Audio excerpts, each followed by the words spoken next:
नमस्कार साथियों, मैं सुनील कुमार नारायणी क्लासेज के YouTube चैनल पर एक बार फिर से स्वागत करता हूं। साथियों, आज हम अपने YouTube चैनल पे ज्योग्राफी शुरू करने जा रहे हैं। ज्योग्राफी की क्लास आज से कंटिन्यू आपको मिलती रहेंगी। आप बहुत सारे साथियों के हमें कमेंट आ रहे हैं, बहुत सारे साथियों ने हमें कमेंट किए हैं कि स्मार्ट बोर्ड का इस्तेमाल आप क्यों नहीं कर रहे सर।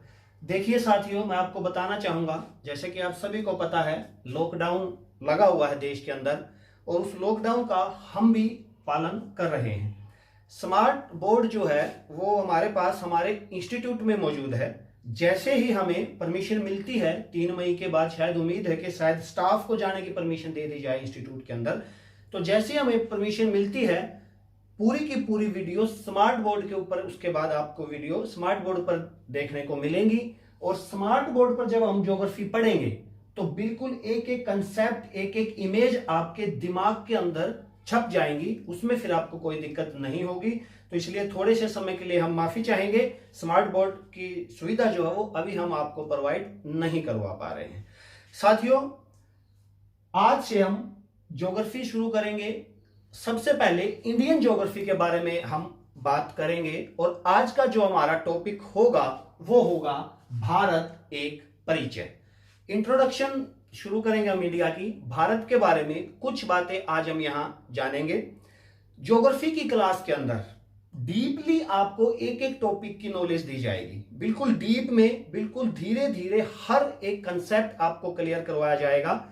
ऐसा नहीं है कि हम ट्रिक के माध्यम से या कोई एक टॉपिक उठाया उसकी ट्रिक आपको बता दी कि ये इंपॉर्टेंट है, ये तो एग्जाम में आएगा ही आएगा। ऐसा नहीं है। इन ट्रिक से या मैं कहूंगी कुछ टॉपिक से एग्जाम क्लियर नहीं होते हैं। अगर आपको एग्जाम क्लियर करना है कोई भी, तो आपको कंटिन्यूटी मेहनत करनी होगी और हर एक चीज को डीप से पढ़ना होगा। और इस बात की हम आपको गारंटी देते हैं कि हर एक टॉपिक जो है बड़ी डीप से करवाया जाएगा, आपको कोई समस्या नहीं आएगी। पूरा बेस हम यहां आपको बेसिक से शुरू करवाएंगे, पूरा बेस आपका हम यहां क्लियर करवाएंगे। चलिए शुरू करते हैं आज का टॉपिक, भारत एक परिचय। साथियों, जैसा कि हम सभी जानते हैं भारत को अलग अलग नामों से जाना जाता है। भारत है, इंडिया है, आर्यावर्त है, हिंदुस्तान है। बहुत सारे नामों को समय समय पर भारत को बहुत सारे नामों से जाना जाता रहा है। चलिए थोड़ा सा ब्रीफली एक बार जान लेते हैं कि भारत को ये जो नाम मिले हैं, इतने सारे जो नाम मिले हैं भारत के, वो कहां से मिले हैं, उनका जो उद्गम है वो कैसे हुआ है, जान लेते हैं। देखिए, आप सभी जानते हैं सबसे पहले उत्तर भारत के अंदर आर्यों का आगमन होता है। उत्तर भारत में आकर जो है वो आर्य बस जाते हैं, या मैं यूं कहूं कि उत्तर भारत में जो आर्य हैं वो आते हैं। तो इन्हीं आर्यों के नाम पर, जैसे कि आप सभी जानते होंगे, भारत का नाम पड़ता है आर्यवर्त। आर्यवर्त जो कहलाया, जो भारत, वो किसके नाम पर कहलाया? आर्यों के नाम पर। अब इन्हीं आर्यों से एक शाखा निकलती है, भरत नाम की एक शाखा। आर्यों की ही एक शाखा थी, भरत शाखा उसको कहा जाता था। आर्यों से एक शाखा निकलती है और इस भरत शाखा से नाम पड़ा भारतवर्ष या भारत। भारतवर्ष या भारत कहलाया, मतलब आर्यों की शाखा जो भरत थी उसके नाम पर कहलाया भारत और आर्यों के नाम पर कहलाया आर्यवर्त। अब वैदिक जो आर्य थे, वैदिक आर्य, उन्होंने एक नदी बहती है हमारे उत्तर पश्चिम दिशा के अंदर, उस नदी को वैदिक आर्यों ने कहा सिंधु। सिंधु नदी के नाम से जिसको आज हम जानते हैं, उत्तर पश्चिम दिशा में भारत के वो नदी बहती है, उसे वैदिक आर्यों ने नाम दिया सिंधु। और इसी सिंधु नदी को ईरानियों ने, जब ईरानी आए तो ईरानियों ने इसी सिंधु नदी को कहा हिंदू। अब देखिएगा, यहां आर्यों ने कहा था, वैदिक आर्यों ने सिंधु नदी को, जो उत्तर पश्चिम दिशा में बह रही है, ईरानियों ने उसी नाम को बदल के कर दिया हिंदू नदी। इसके पीछे कहा जाता है कि जो ईरानी लोग थे उनको प्रोनाउंसिएशन में थोड़ी दिक्कत थी, वो शय को ह बोलते थे, तो इसीलिए सिंधु का उन्होंने बना दिया हिंदू और देश को कहा हिंदुस्तान। तो आप देख सकते हैं हिंदुस्तान जो हमारा नाम है वो कहां से आया? ईरानियों से आया।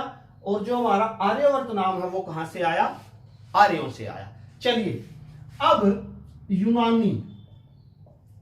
यूनानियों ने जो हमारी नदी थी सिंधु जिसको हम बोलते हैं उसको कहा इंडोस। क्या कहा, इंडोस। और रोम वासियों ने, रोम के जो वासी थे उन्होंने इस नदी को कहा इंडस।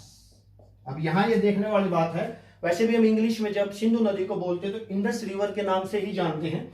यूनानियों ने सबसे पहले सिंधु नदी को इंडोस कहा था, रोम वासियों ने कहा इंडस, और इसी आधार पर यूनानियों ने देश को कहा इंडिया। क्लियर है? तो कैसे हमारे भारत के नाम पड़े उसके बारे में यहां हमने एक बार ब्रीफली थोड़ा सा जाना है।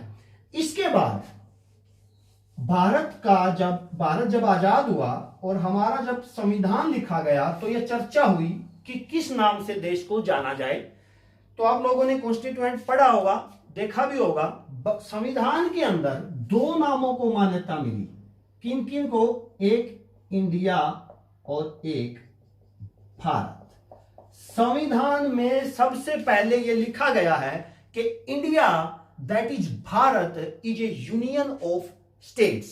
इंडिया दैट इज भारत, मतलब संविधान ने किन दो नामों को मान्यता दी? भारत के दो नामों को मान्यता, इंडिया और भारत, इन दो नामों को मान्यता यहां पर मिली।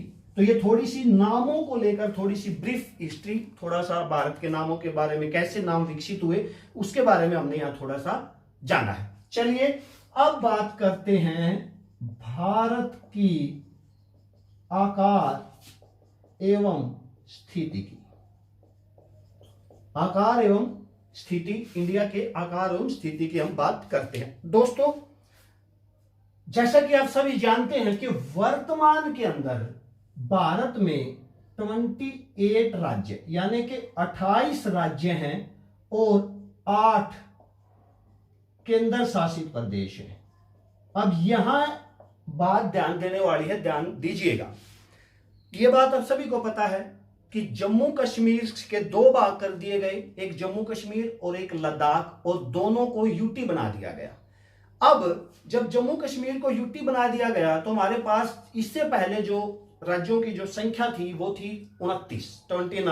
अब जब जम्मू कश्मीर निकल गया राज्यों से तो हमारे पास राज्य कितने बच गए? 28। अब आइए यहां केंद्र शासित प्रदेशों में हमारे पास 7 केंद्र शासित प्रदेश थे, उसके बाद 2 और बना दिए गए, एक जम्मू कश्मीर और एक लद्दाख। तो होने चाहिए कितने? 9 केंद्र शासित प्रदेश होने चाहिए। मैंने यहां लिखा है 8। अब क्यों लिखा है वो देख लीजिए।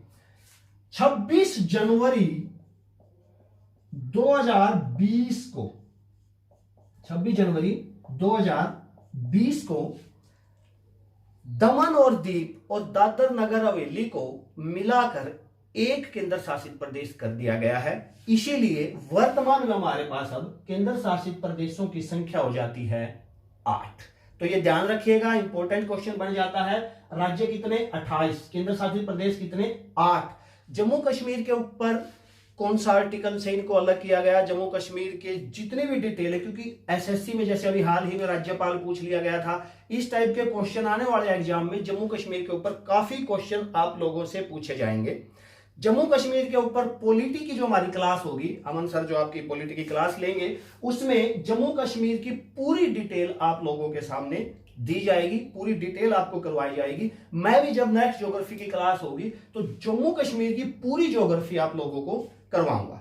फिलहाल राज्य 28, केंद्र शासित प्रदेश 8। एक और क्वेश्चन बनता है भाई, जम्मू कश्मीर जो है, लद्दाख और जम्मू कश्मीर को जो यूटी बनाया गया है वो कब से उनकी शुरुआत हुई, कब से वो यूटी माने गए? तो 31 अक्टूबर 2019। ये ध्यान रखिएगा, 31 अक्टूबर 2019 से हमारे जो राज्य हैं वो 29 से कितने हो गए थे? 28 हो गए थे। 31 अक्टूबर 2019। अब 31 अक्टूबर का दिन ही क्यों चुना गया? 31 अक्टूबर आप लोग जानते होंगे एकता दिवस के रूप में मनाया जाता है। क्यों मनाया जाता है? क्योंकि वल्लभ भाई पटेल, सरदार वल्लभ भाई पटेल का इस दिन जयंती होती है, जन्मदिन होता है। और वल्लभ भाई पटेल का क्या रोल रहा हमारे इतिहास में? आजादी के बाद देश को एक करने में इनका बड़ा योगदान रहा। जो भी हमारी रियासतें थी छोटी बड़ी, जो भारत में कुछ आना चाहती थी, कुछ नहीं आना चाहती थी, जिनको इनका अहम रोल रहा रियासतों का एकीकरण करने में, उनको भारत में मिलाने में। इसलिए इस दिन को 31 अक्टूबर को एकता दिवस के रूप में मनाया जाता है। और इसी एकता दिवस वाले दिन जम्मू कश्मीर और लद्दाख को भारत के राज्यों से अलग करके यूटी का दर्जा दिया गया।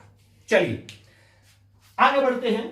ये हमने बात राज्यों की कर ली। जो वर्तमान में भारत के राज्य और केंद्र शासित प्रदेश जो हैं वो कितने हैं, इसके बारे में हमने डिस्कस कर लिया है। अब बात करते हैं भारत के आकार की। बिल्कुल एक एक पॉइंट को बिल्कुल डीपली डिस्कस करेंगे, कोई जल्दबाजी नहीं है, आराम से थोड़ा थोड़ा करके पढ़ेंगे। आकार की अगर मैं बात करूं तो आप देख सकते हैं ये इंडिया का मैप यहां पर ड्रॉ करने की कोशिश की गई है। भारत का जो मैप है, अगर मैं इसकी आकार की बात करूं, आकृति की बात करूं, तो कैसी आकृति आपको नजर आती है?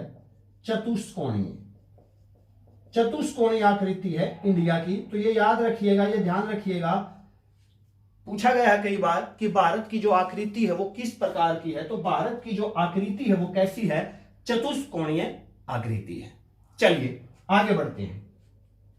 अब भारत कहां स्थित है, स्थिति क्या है भारत की, अगर वो हम एक बार उसके ऊपर ब्रीफली डिस्कस करते हैं।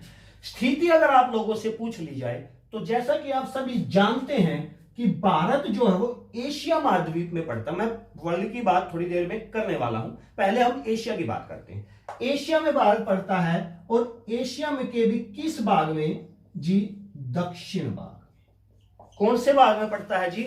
दक्षिण एशिया का भाग है भारत, या मैं यूं कहूं कि एशिया महाद्वीप के दक्षिण में स्थित है। और दक्षिण में भी कहां पर? मध्य भाग में। यानी कि जो भारत है वो एशिया महाद्वीप के दक्षिणी भाग के मध्य में स्थित है भारत। चलिए आगे बढ़ते हैं, बात करते हैं गोलार्ध की। गोलार्ध नाम बहुत बार सुना होगा, पढ़ा होगा। उत्तरी गोलार्ध, दक्षिणी गोलार्ध, पूर्वी गोलार्ध, पश्चिमी गोलार्ध। तो भारत किस गोलार्ध में स्थित है उसके बारे में डिस्कस करते हैं। उससे पहले मैं आपको लोगों को बता दूं गोलार्ध क्या होते हैं। बहुत सारे लोग आप जानते भी होंगे गोलार्ध के बारे में, फिर भी एक थोड़ा सा ब्रीफली मैं डिस्क्रिप्शन यहां दे देता हूं। मान के चलिए ये हमारी पृथ्वी है और यहां से मैंने एक लाइन ड्रॉ की, जिस लाइन ने इस पृथ्वी को दो बराबर भागों में डिवाइड कर दिया। इस लाइन का मैंने नाम दिया भूमध्य रेखा। भूमध्य रेखा, क्योंकि भू मतलब भूमि और मध्य मतलब बीच में, यानी कि भूमि के बीच में से गुजरने वाली रेखा को मैंने क्या कहा? भूमध्य रेखा। और ये अक्षांश रेखा है। देखिए अक्षांश और देशांतर रेखाएं क्या होती हैं, क्या काम आती हैं, इसके बारे में अलग से हम एक वीडियो बनाएंगे, उसके ऊपर एक अलग टॉपिक में उसका हम डिस्कस करेंगे। फिलहाल आप इतना समझिए कि जो भूमध्य रेखा है वो एक अक्षांश रेखा है जिसको हम डिग्रीज में मापते हैं, मतलब अक्षांश रेखा को डिग्रीज में मापा जाता है। और जो भूमध्य रेखा हमारी है वो कितने डिग्री की है? 0 डिग्री की है। अब इस रेखा से आधा भाग ऊपर है, आधा भाग नीचे है। अगर मैं थोड़ी देर के लिए इसे पृथ्वी ना मान के गोला मान लूं और इस गोले के मैंने आधे आधे 2 भाग कर दिए, तो ऊपर वाला भाग अर्धगोला, नीचे वाला भाग भी अर्धगोला। और अर्धगोले को अगर मैं गोलार्ध लिख दूं तो कोई प्रॉब्लम नहीं होगी। अर्धगोला गोले का आधा भाग, गोलार्ध गोला अर्ध मतलब गोले का आधा भाग। और इस रेखा से ये किस डायरेक्शन में है? उत्तर में। तो ये हो गया ऊपर वाला उत्तरी गोलार्ध, और नीचे वाला किस डायरेक्शन में है? दक्षिण में। तो नीचे वाला हो गया दक्षिणी गोलार्ध। समझ आया गोलार्ध क्यों बोलते हैं, क्या होते हैं गोलार्ध? सिंपल। अगर मैं एक लाइन इस टाइप से खींच दूं, इसको बोलते हैं देशांतर रेखाएं। बाद में डिस्कस करेंगे डिटेल से देशांतर रेखाएं। तो इसको भी डिग्रीज में मापते हैं और ये भी कितने डिग्री की होगी? 0 डिग्री की। और कहां से गुजरती है? ये ग्रीनविच से गुजरती है, लंदन के पास से। तो इसलिए इसको ग्रीनविच रेखा के नाम से भी जाना जाता है। इस रेखा ने भी पृथ्वी को 2 बराबर भागों में बांट दिया, आधा इधर आधा इधर। तो जो इस साइड वाला भाग होगा वो डायरेक्शन कौन सी होगी उसकी? पूरब। तो कौन सा गोलार्ध हो जाएगा? पूर्वी गोलार्ध। और जो इस साइड वाली डायरेक्शन होगी वो कौन सी होगी? पश्चिम। तो ये कौन सा गोलार्ध हो जाएगा? पश्चिमी गोलार्ध। क्लियर है? चलिए अब देखते हैं भारत कहां पड़ता है, भारत किस गोलार्ध में है।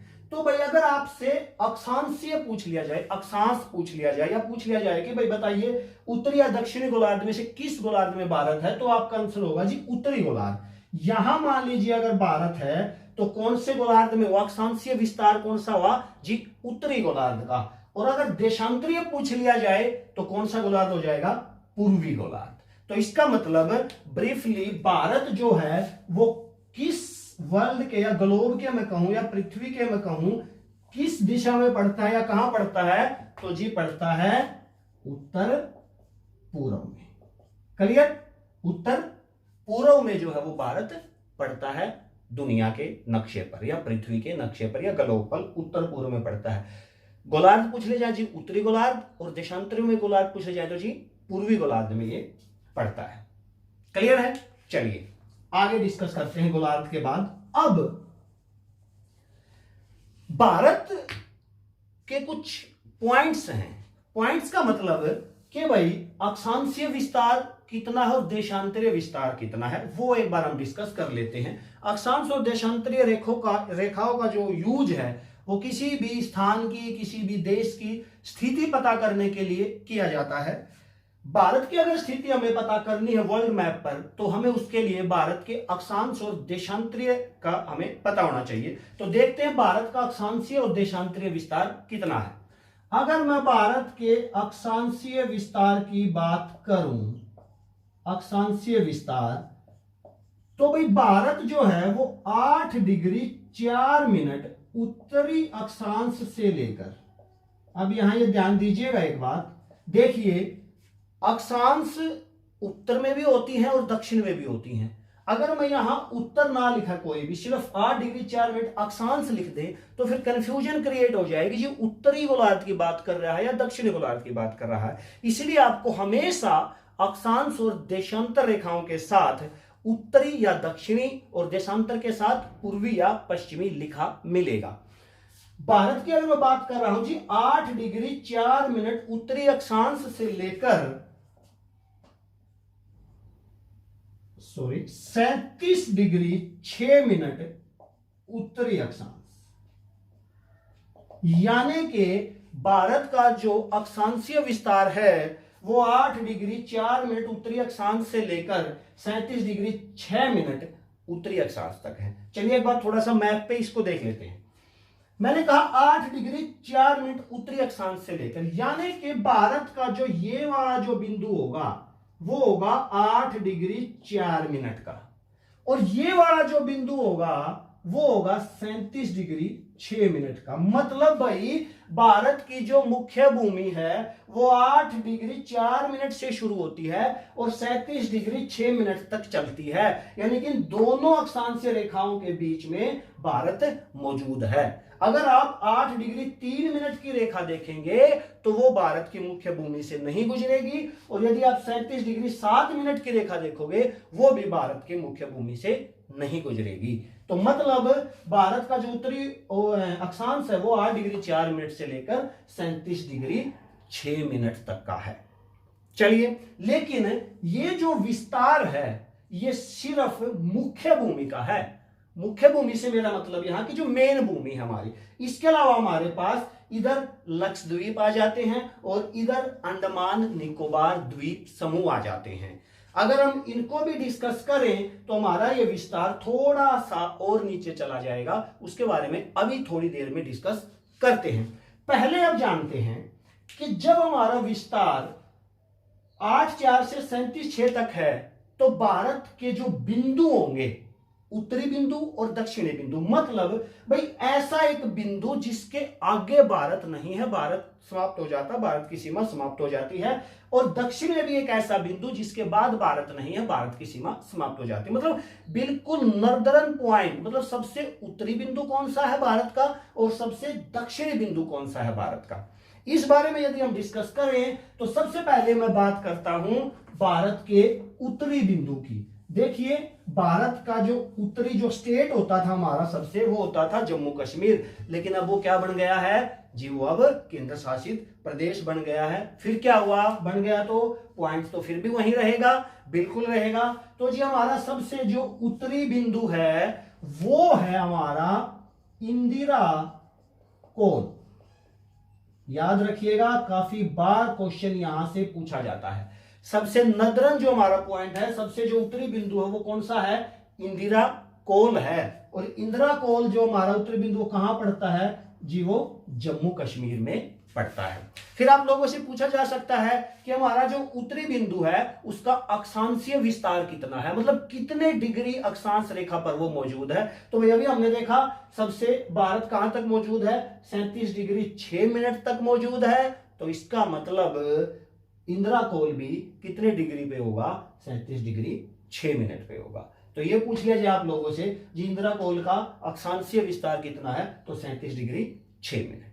चलिए नीचे आते हैं और दक्षिणतम बिंदु की बात करते हैं। लेकिन दक्षिणतम बिंदु किसका?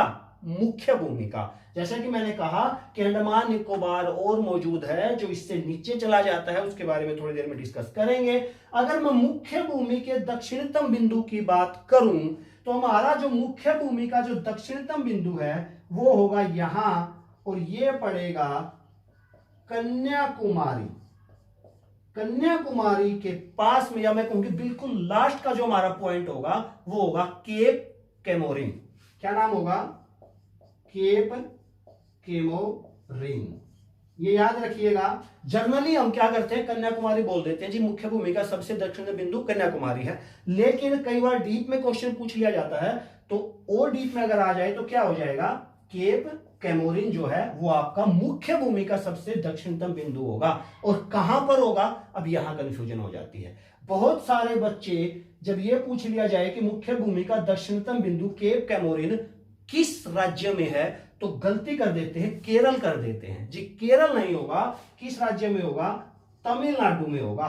केरल जो है वो यहां तक आ जाता है, यानी कि जो दक्षिण का जो बिंदु है ये हमारा कहां होगा?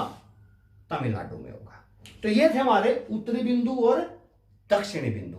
अब बात करते हैं देशांतरीय विस्तार की, यानी कि पूर्वी और पश्चिमी, यानी कि जो गोलार्ध है हमारे, तो हमने देखा कि पूर्वी गोलार्ध में भारत मौजूद है, तो उसका जो देशांतरीय विस्तार कितना, मतलब भारत जो है वो पश्चिम से पूर्व जो है वो कितने डिग्री तक फैला हुआ है। तो देखते हैं, सबसे जो पश्चिमी बिंदु होगा हमारा वो है हमारा 68 डिग्री 7 मिनट पूर्वी देशांतर।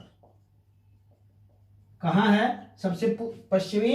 68 डिग्री 7 मिनट पूर्वी देशांतर से लेकर 97 डिग्री 25 मिनट पूर्वी देशांतर।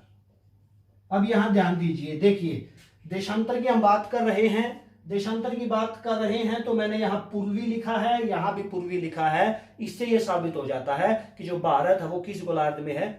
पूर्वी गोलार्ध में है। और उत्तर दक्षिण की बात करें तो किसमें था? उत्तरी गोलार्ध में था। तो कंबाइंडली हम बोल सकते हैं कि उत्तर पूर्व में जो है वो भारत मौजूद है। 68 डिग्री 7 मिनट से लेकर 97 डिग्री 25 मिनट। अब यहां आपसे पूछ लिया जाए कि बताइए भाई, जो 68 डिग्री 7 मिनट की जो देशांतरीय रेखा है वो भारत के किस राज्य से गुजरती है, किस राज्य में आखिरी बिंदु होगा, ये अगर आप लोगों से पूछ लिया जाए तो देखिए, हमारा सबसे पश्चिमी राज्य कौन सा है? गुजरात। और सबसे पूर्वी राज्य कौन सा है? अरुणाचल प्रदेश। ये ध्यान दीजिएगा। तो इसका मतलब ये हुआ कि अगर सबसे पश्चिमी बिंदु आप लोगों से पूछ लिया जाए तो किस स्टेट में होगा? गुजरात में होगा। और अगर सबसे पूर्वी बिंदु आप लोगों से पूछ लिया जाए तो किस स्टेट में होगा? अरुणाचल प्रदेश में होगा। तो देखते हैं क्या इन बिंदुओं के नाम है। देखिए, जो 68 डिग्री 7 मिनट का की जो देशांतर रेखा है वो जो हमारा सबसे पश्चिमी बिंदु होगा उसका नाम होगा सरक्रिक। सरक्रिक। अब जो ये सरक्रिक है, सरक्रिक हमारा जो है ये गुजरात के अंदर पड़ता है। क्या नाम है? सरक्रिक। गोहार मोती भी इसको बोल देते हैं। देखिए भाई, यहां से थोड़ा सा कंफ्यूजन है, ध्यान रखिएगा। गोहार मोती, बहुत सारी जगह आपको गोहार मोती लिखा मिलेगा, गलत नहीं है, सही है। क्यों सही है?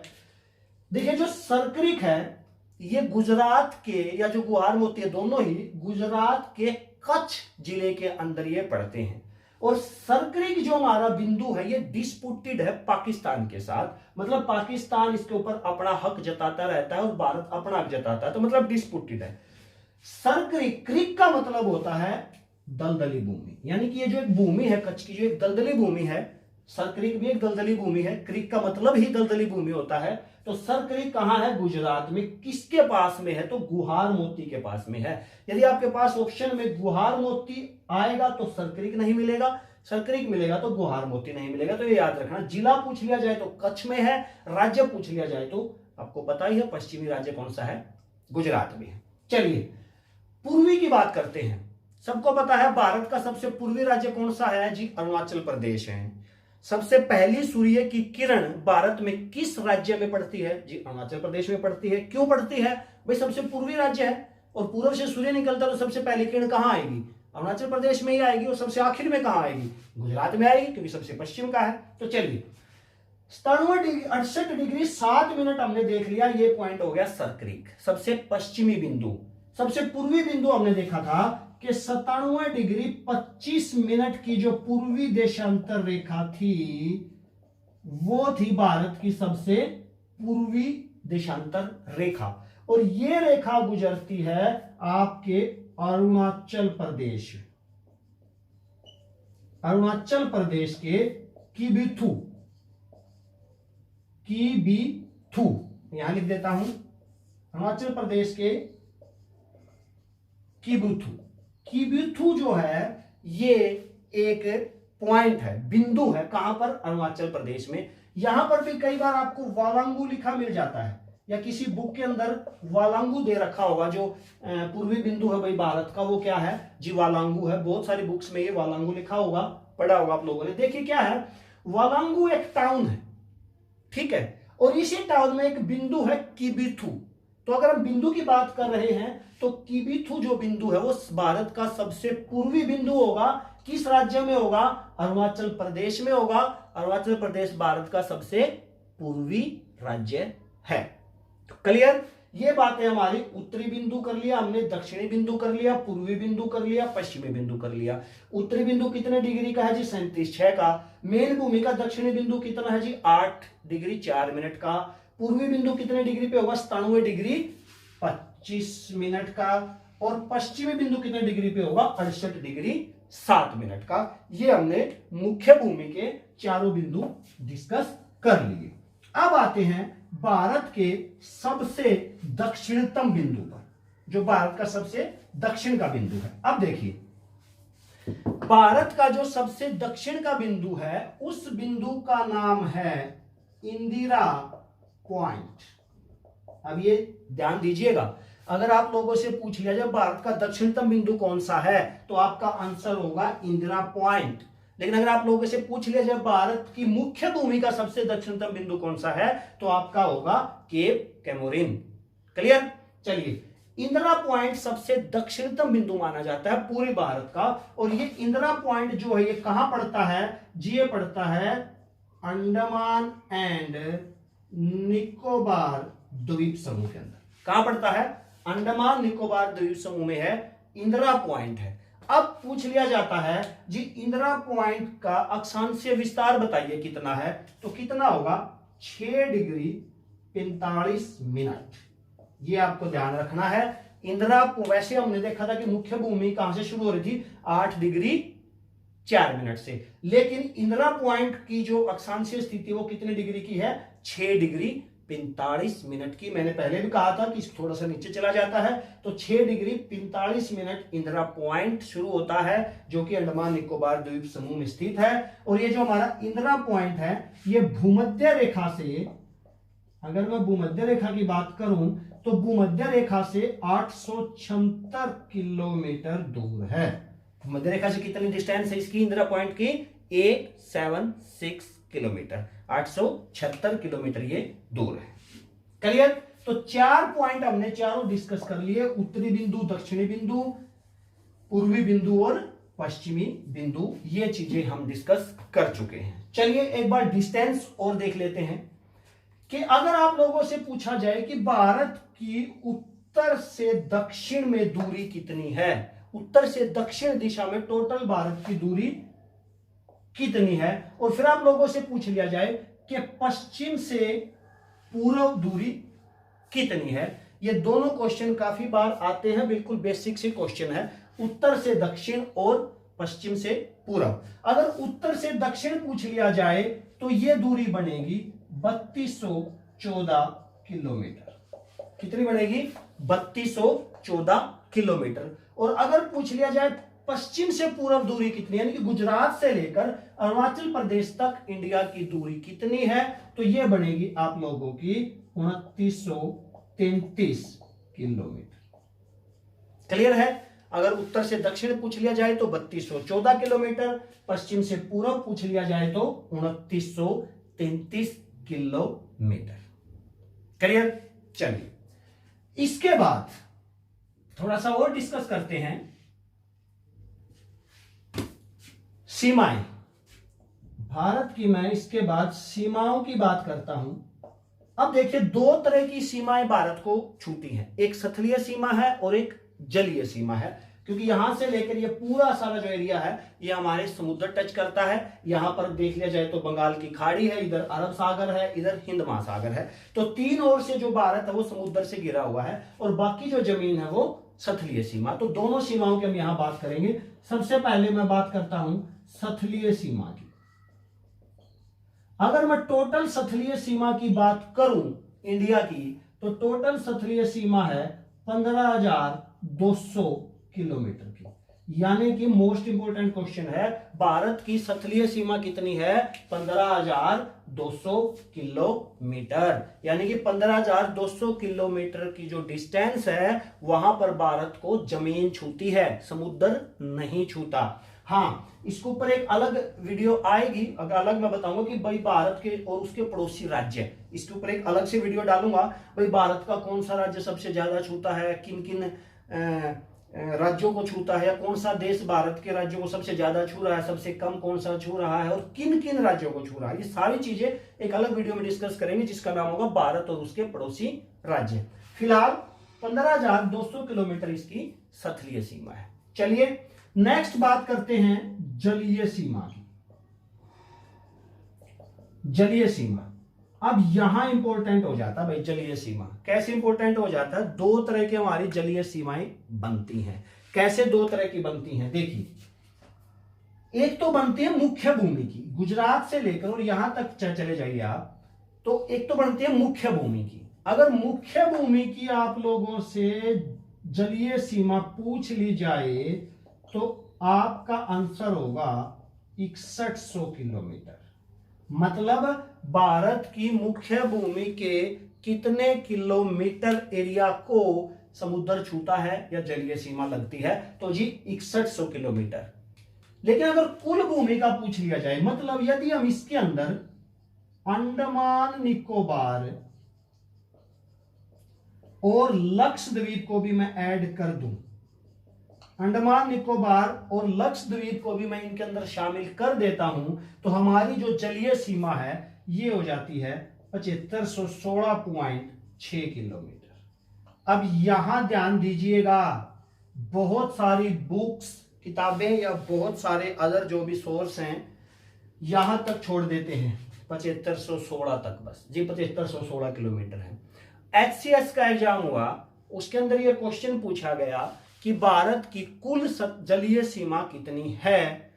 ऑप्शन डाले गए 7514.6 किलोमीटर, 7515.6 किलोमीटर, 7516.6 किलोमीटर, 7516.7 किलोमीटर, या इस टाइप के ऑप्शन जो है वो डाले गए।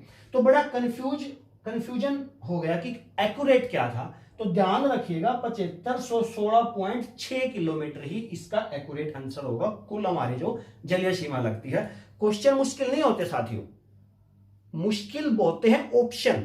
क्वेश्चन को मुश्किल क्या बनाते हैं? ऑप्शन ही तो मुश्किल बनाते हैं। ऑप्शन जब बिल्कुल क्लोज दे देते हैं तो वही क्वेश्चन हमें मुश्किल लगने लग जाता है। बिल्कुल ध्यान से पढ़िएगा, डीप से पढ़िएगा, तो मेरे ख्याल से कोई दिक्कत आपको किसी भी एग्जाम को क्लियर करने में नहीं आएगी।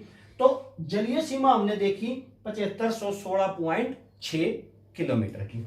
अब यहां पर फिर एक और क्वेश्चन बनता है कि जो हमारी जलीय सीमा है वो किस राज्य को सबसे ज्यादा छूती है, या किस केंद्र शासित प्रदेश को सबसे ज्यादा छूती है। तो देखिए, अगर आप लोगों से पूछ लिया जाए कि यूटी यानी कि केंद्र शासित प्रदेश और राज्यों में सबसे ज्यादा जो जलीय सीमा है वो किसको छूती है, तो आपका आंसर होगा अंडमान निकोबार।